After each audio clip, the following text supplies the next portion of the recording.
ধন্যবাদ। 112 number military প্ৰাথমিক বিদ্যালয়, যিখন বিদ্যালয় 1921 চনত স্থাপিত হৈছিল আৰু স্থাপন হোৱাৰ পিছৰে পৰা এই বিদ্যালয়খনে এই বৃহৎ অঞ্চলত শিক্ষাৰ পোহৰ বিলাই 100 বছৰ অতিক্ৰম কৰিছে আৰু এই 100 বছৰ 2021 চনতে পূৰ্ণ হৈছে। 2021 চনৰ পিছৰে পৰা আমি এই শতবৰ্ষ উদযাপন কৰাৰ কাৰণে চেষ্টা কৰিছিলোঁ আৰু বিভিন্ন সময়ত চেষ্টা কৰি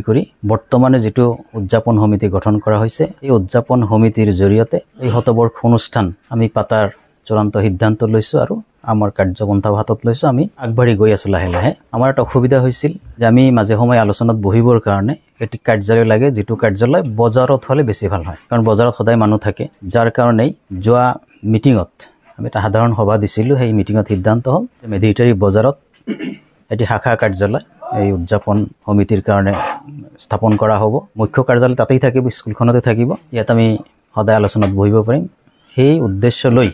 আজি এই বজাৰত আমি কাৰ্যালয় উদ্বোধন কৰিলো আৰু সেই উদ্বোধন উপলক্ষে আমি প্ৰাক্তন ছাত্ৰ বা মিডিয়াৰ মানুহ আপোনালোকক মাতিছিলো। আপোনালোক আহিছে। আমি খুবেই আনন্দিত হৈছো আৰু খুব আশান্বিত হৈছো আজি যে আমি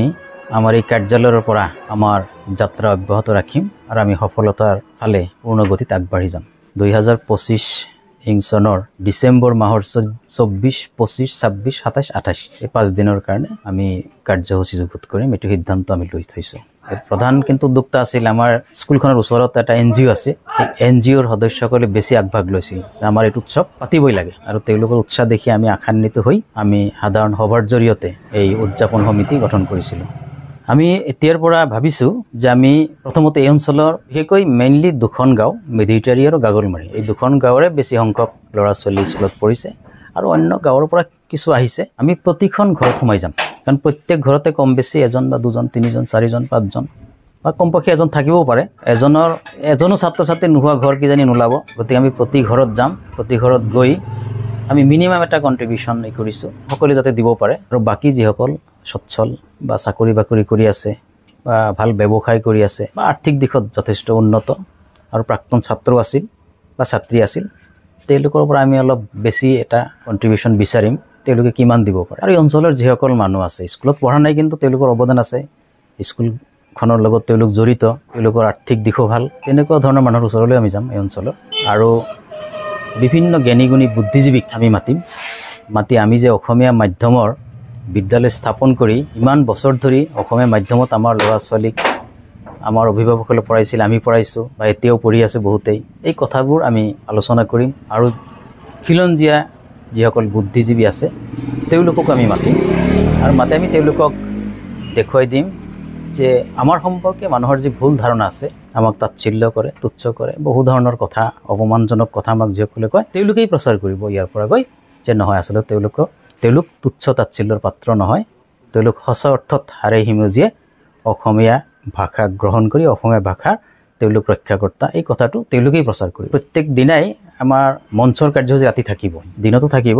প্ৰথমতে হয়তো দিন আমি খেলাৰ ব্যৱস্থা কৰিম, দিনত খেল ধেমালি হ'ব, মঞ্চৰ প্ৰগ্ৰাম, কিছু কালচাৰেল প্ৰগ্ৰামটো আমাৰ চলি থাকিব প্ৰত্যেক দিন। কাৰণ আজিকালি কালচাৰেল প্ৰগ্ৰাম নাথাকিলে মানুহ তেনেকুৱা ধৰণে পোৱা নাযায়। গতিকে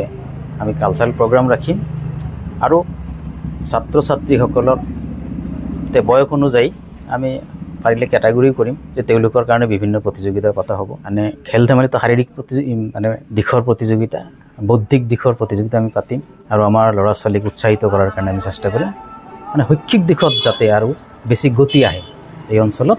শিক্ষাৰ এটা যোগাত্মক প্ৰভাৱ পৰে আৰু কোৱালিটি এডুকেশ্যনৰ ফালে ল'ৰা ছোৱালী যাতে আগবাঢ়ি যাব পাৰে, সেই দিশত আমি চিন্তা কৰি কাৰ্যপন্থা বা কাৰ্যসূচী আমি হাতত ল'ম। প্ৰাক্তন ছাত্ৰ ছাত্ৰীসকলৰ প্ৰতি এইটো আহ্বান থাকিব যে তেওঁলোকক আমি যিমান দূৰ সম্ভৱ আমি জনাবলৈ চেষ্টা কৰিম বিভিন্ন মাধ্যমত, তেওঁলোকে যাতে খুব আন্তৰিকতাৰে ইয়াত সহযোগ কৰে। কেৱল আৰ্থিকভাৱে সহযোগ কৰি ক্ষান্ত থাকিব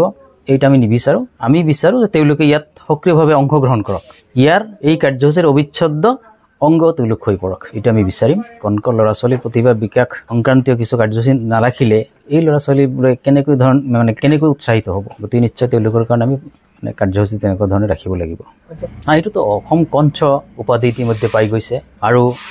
কবিয়ে কৈছে যে মৃত্যুত এটা শিল্প, জীৱনৰ কঠিন শিলত অঁকা এক নিৰ্লোভ ভাস্কৰ্য। আৰু সেইটো প্ৰমাণ জুবিন গাৰ্গে কৰি থৈ গ'ল। মৃত্যুৰ যোগেদি তেওঁ বিশ্ব নাগৰিক হৈ গ'ল। আজি গোটেই বিশ্বই তেওঁৰ প্ৰতি শ্ৰদ্ধাঞ্জলি আগবঢ়াইছে। গতিকে এনেকুৱা এজন মহান শিল্পীৰ কাৰণে আমিতো অনুষ্ঠান ৰাখিবই লাগিব শ্ৰদ্ধাঞ্জলি অনুষ্ঠান তেওঁৰ কাৰণে আমি আলোচনা অনুষ্ঠান ৰাখিম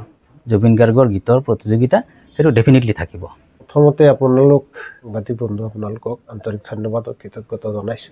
12 নম্বৰ মেধিত্ৰী প্ৰাথমিক বিদ্যালয় 1921 চনত প্ৰতিষ্ঠা লাভ কৰিছিল সেই সময়ত মেধিত্ৰীত জংগলৰ বাহিৰে একো নাছিল সকল অশিক্ষিত মানুহ অশিক্ষিত বুলি ক'লে ভুল হ'ব যদিও লিখা পঢ়া নাছিল জনা নাছিলে কিন্তু এখেতসকলে বুজি উঠিছিল মেধিত্ৰীত এটা প্ৰাথমিক বিদ্যালয় লাগে এই অশিক্ষিত যিখিনি অৱদান আগবঢ়াই থৈ গৈছে 100 বছৰ আগত সেইখিনি কিন্তু আমি আজিৰ যুগতো আমি কিন্তু সেইখিনি কৰিব নোৱাৰোঁ তাৰ মূল্যও আমি দিব নোৱাৰোঁ প্ৰথমতে যিসকল মহান ব্যক্তিৰ ক্লান্ত চেষ্টাত আমাৰ মেধিত্ৰী 112 নম্বৰ প্ৰাথমিক বিদ্যালয় গঢ়ি উঠিছিল এই মহান ব্যক্তিসকলক মই শ্ৰদ্ধাৰে সুৰিছোঁ ঈশ্বৰ আল্লাহ ভগৱানে এখেতসকলক মংগলে ৰাখক য'তে থাকক মংগলে ৰাখক স্বৰ্গত স্থান পাওক যিকে নহওক মই 1984 চনত মেধিত্ৰী প্ৰাথমিক বিদ্যালয়ৰ পৰা প্ৰাথমিক বিদ্যালয় অতিক্ৰম কৰি পাছ কৰি আহিছিলোঁ আৰু আমাৰ সেইখন বিদ্যালয় আজি 104 বছৰলৈ কৰি দিলে আমাৰ বিদ্যালয়খন 4 বছৰ আগতে কিন্তু আমি শতবৰ্ষ উদযাপন কৰিব লাগিছিল কিন্তু কোভিড মহামাৰী এনেকুৱা বিভিন্ন সমস্যাবিলাক অহাৰ কাৰণে আমি অনুষ্ঠানটো চুৱাই গৈ আজি 2025ত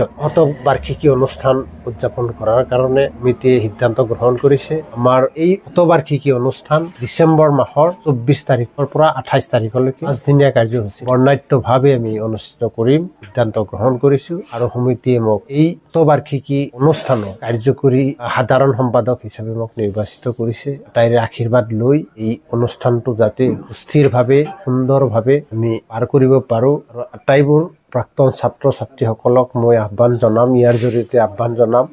আপোনালোকে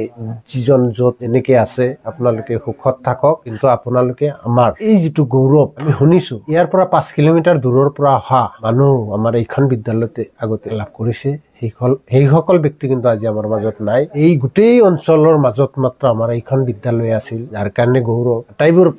প্ৰাক্তন ছাত্ৰ ছাত্ৰীক আমাৰ এই উদযাপন সমিতিৰ লগত সহায় সহযোগিতা আগবঢ়োৱাৰ কাৰণে মই আপোনালোকৰ মাধ্যমত অনুৰোধ জনাইছোঁ আমি বিভিন্ন ধৰণৰ কল্পনা লৈছোঁ আৰু তেনেকুৱা ধৰণৰ মানুহ আমাৰ মাজত খুবেই কম আছে তো আমি এটা সগৌৰৱৰে আমি গৌৰৱান্বিত যে আমি 1921 চনত আমি এই মেধিত্ৰী প্ৰাথমিক বিদ্যালয়ৰ শতবাৰ্ষিক উৎসৱ আমি পালন কৰাৰ কাৰণে আগবাঢ়িছোঁ আৰু যি সময়ত আমাৰ এই অনুষ্ঠানটো স্থাপিত হৈছিল এই সময়ত ক'বলৈ গ'লে আমাৰ এই অঞ্চলত জনসংখ্যা খুবেই কম আছিল আৰু শিক্ষিতৰ হাৰ খুবেই কম আছিল শিক্ষিত নাছিল বুলি আমি ক'ব পাৰোঁ যি সময়ত মানে এই অঞ্চলেদি ব্ৰিটিছবিলাকে চলাচল কৰিছিল আমাৰ পূৰ্বপুৰুষসকলৰ পৰা আমি জানিব পাৰিছোঁ তেওঁলোকে যদি আমাৰ এই এনেকুৱা অনুষ্ঠান স্থাপন কৰিব পাৰিছে আৰু তেওঁলোকৰ স্মৃতি ৰক্ষাৰ্থে আমি এই বৰ্তমানত আমি এই শতবাৰ্ষিক উৎসৱটো আমি উদযাপন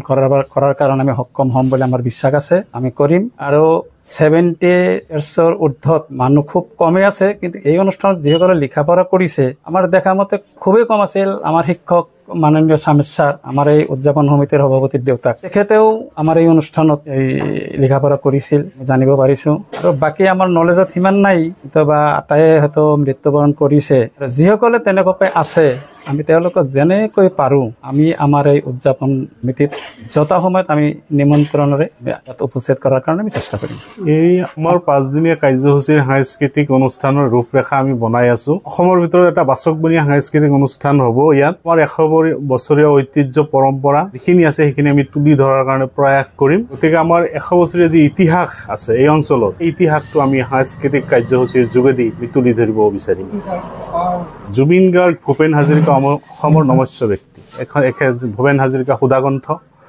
আৰু জুবিন গাৰ্গ হৈছে অসমৰ হিয়াৰ আমঠু এই দুয়োজন ব্যক্তিক বাদ দি আমি কোনো কামেই নকৰোঁ প্ৰতিটো সাংস্কৃতিক অনুষ্ঠানৰ ক্ষেত্ৰত দুয়োজন ব্যক্তি আমাৰ সন্মুখত থাকিব দুয়োজন ব্যক্তিক সৰি আমি প্ৰতিটো কাম আগবাঢ়িম অসমৰ সাংস্কৃতিক জগতৰ দুই উজ্জ্বল নক্ষত্ৰ এই দুজনক বাদ দি আমাৰ সাংস্কৃতিক অনুষ্ঠান নহয় গতিকে এই দুজনক সৰি এই দুয়োজনৰ গান গীত চৰ্চা সন্মুখত ৰাখি আমি কাৰ্যসূচী তৈয়াৰ কৰিম আমাৰ তেনেকুৱা কোনো ধৰণৰ চিন্তা চৰ্চা নাই আমি অসমৰ যিটো সংস্কৃতি অসমীয়া জাতীয় পৰম্পৰা অসমৰ মাজত আমাৰ লুকাই থকা প্ৰতিভাসমূহ আমি আগুৱাই আনিবৰ কাৰণে চেষ্টা কৰিম আৰু অসমৰ যিসকল অসমীয়া লোক সংস্কৃতি অসমীয়া গীত মাতক আগুৱাই লৈ গৈ আছে তেখেতসকলক আমি অগ্ৰাধিকাৰ দিম বিহু জিকিৰ জাৰি অসমীয়া জাতীয় সংস্কৃতিৰ এটা অন্যতম বিষয়বস্তু বিহু জিকিৰ জাৰিৰ বৰগীত নাম এইবিলাক নোহোৱাকৈ আমাৰ সাংস্কৃতিক অনুষ্ঠান সম্পূৰ্ণ নহয় গতিকে এইবিলাক থাকিবই গতিকে আমাৰ সাংস্কৃতিক সম্পূৰ্ণ সাংস্কৃতিক কাৰ্যসূচী এটা সম্পন্ন কৰিবলৈ হ'লে অসমৰ জাতীয় জীৱনত চলি থকা অসমৰ বিভিন্ন জাতি জনগোষ্ঠীৰ মাজত যিবিলাক ৰীতি নীতি সাংস্কৃতিক আচাৰ ব্যৱহাৰ আছে সেইখিনি আমি আমাৰ সাংস্কৃতিক কাৰ্যসূচীৰ জৰিয়তে প্ৰতিফলিত কৰিম আমি সাংস্কৃতিক প্ৰেমী মানুহক আহ্বান জনাম 24, 25, 26, 27 আৰু 28 ডিচেম্বৰত আমাৰ মেধিটাৰী প্ৰাথমিক বিদ্যালয়ৰ যে 100 বছৰীয়া জয়ন্তী অনুষ্ঠান অনুষ্ঠিত হ'ব তাত আপোনালোকে আহক আমি যি সাংস্কৃতিক কাৰ্যসূচী প্ৰস্তুত কৰিছোঁ তাক উপভোগ কৰক আৰু